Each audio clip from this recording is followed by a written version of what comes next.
چلیں اس بات کی تہ تک پہنچتے ہیں۔ عام طور پر جب ہم تصوف یا صوفی کا لفظ سنتے ہیں تو ذہن میں کیا آتا ہے؟ زیادہ تر امن، درگزر یا پھر صلح کل اور خانقاہوں کی ایک پرسکون سی خاموشی۔ بالکل، ایک بہت ہی روایتی تصور۔ ہاں، لیکن آج ہم جس مواد کا ایک تفصیلی جائزہ لے رہے ہیں نا، اس میں یہ روایتی تصور مکمل طور پر الٹ جاتا ہے، بالکل ہی بدل جاتا ہے۔ ہمارے پاس ایک مشہور یوٹیوب ویڈیو کا ٹرانسکرپٹ ہے جس میں علامہ خادم حسین رضوی کی ایک تقریر شامل ہے، اور اس کا بنیادی عنوان ہے حضرت خواجہ معین الدین چشتی اجمیری کی کرامات۔ جی بالکل، مگر دلچسپ بات یہ ہے کہ یہ گفتگو صرف تاریخ کی کتابوں یا پرانے قصوں تک محدود نہیں رہتی۔ اس میں تصوف کی ایک ایسی طاقتور، بلکہ میں تو کہوں گی جارحانہ اور مزاحمتی تصویر پیش کی گئی ہے جو سیدھا آج کے دور کے سیاسی اور سماجی حالات پر اثر انداز ہوتی ہے۔ ایسا ہی ہے۔ تو آج ہم یہی سمجھنے کی کوشش کریں گے کہ ایک ماہر مقرر کس طرح صدیوں پرانی تاریخ کو موجودہ دور کے مقاصد کے لیے ایک بیانیے کی شکل دیتا ہے۔ لیکن دیکھیں، اس جائزے کی گہرائی میں جانے سے پہلے ایک بات واضح کرنا بہت ضروری ہے۔ جی، وہ غیر جانبداری والی بات۔ بالکل، سننے والوں کے لیے یہ جاننا لازمی ہے کہ ہمارے اس تفصیلی جائزے کا مقصد ہرگز کسی سیاسی یا مذہبی نظریے کی تائید یا مخالفت کرنا نہیں ہے۔ بالکل نہیں۔ چونکہ یہ مواد انتہائی حساس نوعیت کا ہے، اس لیے ہمارا مشن مکمل طور پر غیر جانبدارانہ ہے۔ ہم صرف اور صرف اس بات کا ایک تجزیاتی مطالعہ کر رہے ہیں کہ ایک مقرر اپنی خطابت، تاریخ کے حوالوں اور عوام کے گہرے جذبات کو استعمال کرتے ہوئے اپنا بیانیہ کیسے بناتا ہے۔ صحیح، ہمارا سارا فوکس اس بات پر ہے کہ کیا کہا گیا اور اسے کس مہارت سے کہا گیا ہے۔ بالکل، تاکہ ہم بیانیہ سازی یعنی جو نیریٹو بلڈنگ کا فن ہے اس کو باریکی سے سمجھ سکیں۔ تو پھر اس بیانیہ سازی کی شروعات ہی ایک ایسے واقعے سے ہوتی ہے جو سننے والے کے ذہن میں موجود جو ایک صوفی کا خاکہ ہے نا، اسے توڑ دیتا ہے۔ خواجہ معین الدین چشتی والا واقعہ؟ ہاں، اسی حوالے سے ایک واقعہ بیان کیا گیا ہے۔ تقریر کے مطابق خواجہ صاحب کی طبیعت تھوڑی ناساز تھی اور ان کے مریدین ان کے علاج کے لیے ایک ہندو حکیم کو لے کر آئے۔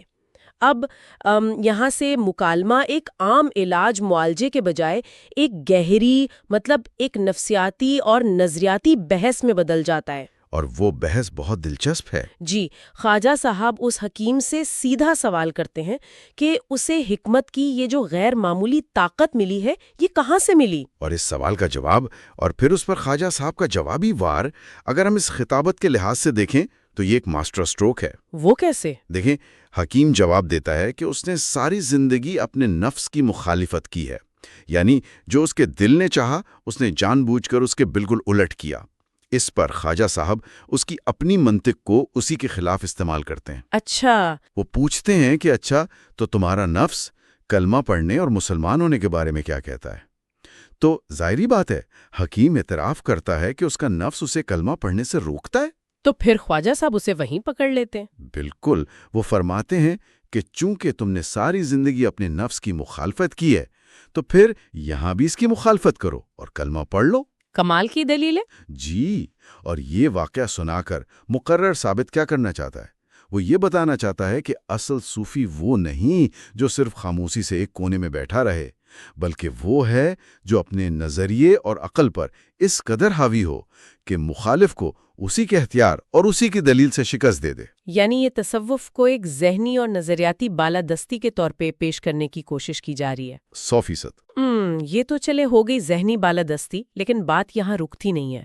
تصوف کو باقاعدہ جسمانی اور ریاستی طاقت کے سامنے کھڑے ہونے کا نام بھی دیا جا رہا ہے، جیسے وہ امام ربانی مجدد الفسانی کا واقعہ، اس کی ایک اور کڑی ہے۔ ہاں، وہ واقعہ تو تاریخ کا ایک بہت اہم حصہ ہے۔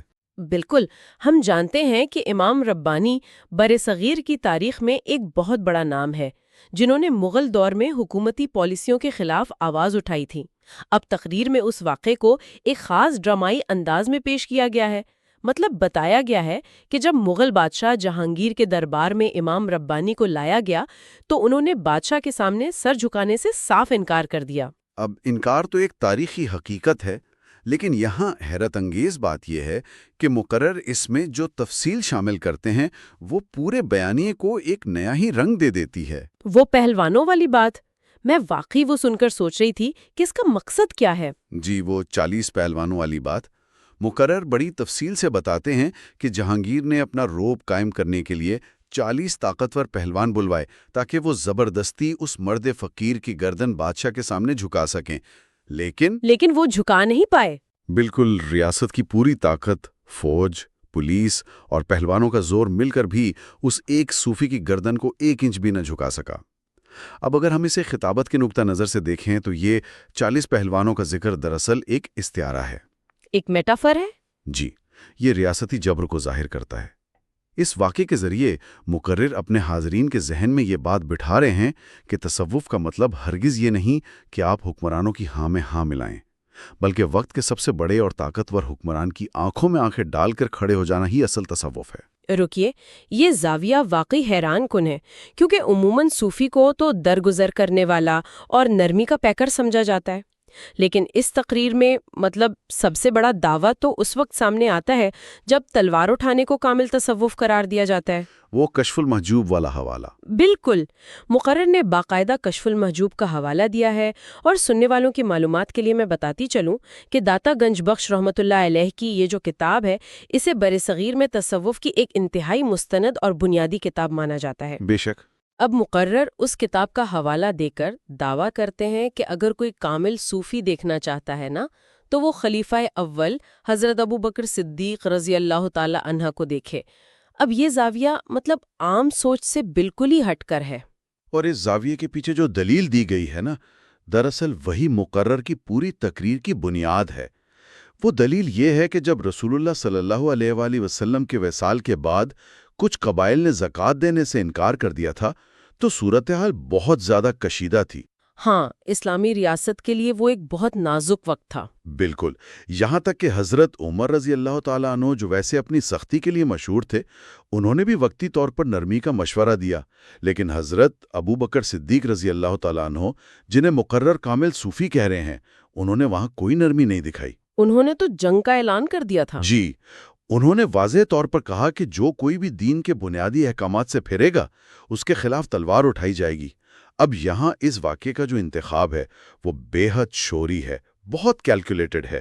یعنی وہ یہ بتانا چاہ رہے ہیں کہ تصوف کا مطلب صلح کل نہیں ہے۔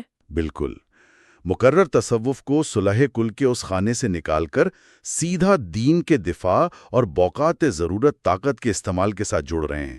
وہ باقاعدہ ایک ذہن سازی کر رہے ہیں کہ دین کے معاملے میں کوئی لچک نہیں ہونی چاہیے۔ صحیح، اور یہاں بات واقعی بہت دلچسپ ہو جاتی ہے نا، کیونکہ یہی وہ مقام ہے جہاں سے بیانیہ ایک زبردست اور غیر متوقع موڑ لیتا ہے۔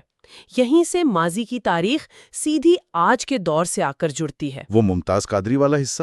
جی، مقرر بڑی مہارت سے صحابہ کی تاریخ، ان کے فیصلوں اور ان کی قربانیوں سے چھلانگ لگا کر سیدھا جدید دور کے کردار ممتاز قادری کا ذکر شروع کر دیتے ہیں۔ یہ منتقلی اتنی روانی سے کی گئی ہے کہ سننے والا تاریخ کے اس بہاؤ میں سفر کرتا ہوا سیدھا اپنے آج کے سماجی حالات میں پہنچ جاتا ہے۔ اور اس مقصد کے لیے انہوں نے غار ثور کے واقعے کا سہارا لیا۔ ہاں، وہ انتہائی مشہور اور جذباتی واقعہ جب ہجرت مدینہ کے وقت حضرت ابو بکر صدیق رضی اللہ تعالیٰ عنہ اور نبی کریم صلی اللہ علیہ وآلہ وسلم غار میں موجود تھے۔ اس واقعے کی منظر کشی پر غور کرنا بہت ضروری ہے، کیونکہ یہیں سے وہ خاص جذبہ کشید کیا گیا ہے جسے بعد میں ممتاز قادری کے ساتھ جوڑا گیا۔ مقرر شاہ ولی اللہ محدث دہلوی کا حوالہ دے کر بتاتے ہیں کہ کس طرح حضرت ابو بکر صدیق رضی اللہ تعالیٰ عنہ نے غار میں داخل ہو کر اپنی چادر کے ٹکڑے کیے اور غار کے تمام سوراخ بند کیے تاکہ رسول اللہ صلی اللہ علیہ وآلہ وسلم آرام کر سکے اور کوئی کیڑا مکوڑا انہیں نقصان نہ پہنچائے۔ بالکل، اور پھر ایک سوراخ بچ گیا تو وہاں انہوں نے اپنا پاؤں رکھ دیا۔ سانپ نے اس پاؤں پر بار بار ڈھسا، زہر ان کے جسم میں پھیلنے لگا، لیکن انہوں نے ذرا سی بھی حرکت نہیں کی، مبادا کہ نبی پاک صلی اللہ علیہ وآلہ وسلم کی نیند میں خلل پڑے۔ یہ بہت ہی گہری عقیدت کا واقعہ ہے۔ اور اس پوری تفصیل کو سنانے کا مقصد ہی یہ ثابت کرنا تھا کہ عشق رسول میں اپنی جان کی پرواہ نہ کرنا اور انتہائی تکلیف کو خاموشی سے برداشت کرنا ہی سب سے بڑا عمل ہے۔ اور پھر دیکھیں، جوں ہی حاضرین اس واقعے کی جذباتی کیفیت میں ڈوبتے ہیں، مقرر فوراً ایک دم سے اس جذبے کا موازنہ ممتاز قادری سے کر دیتے ہیں۔ اور ان کا استدلال یہ ہے کہ جس طرح غار ثور میں ناموس اور آرام کی خاطر اپنی جان کی بازی لگائی گئی، ممتاز قادری نے بھی ناموس رسالت کے پہرے کے لیے بالکل وہی عمل دہرایا۔ بالکل ایسا ہی ہے۔ اور دیکھیں، بات صرف نظریاتی موازنے تک محدود نہیں رہتی۔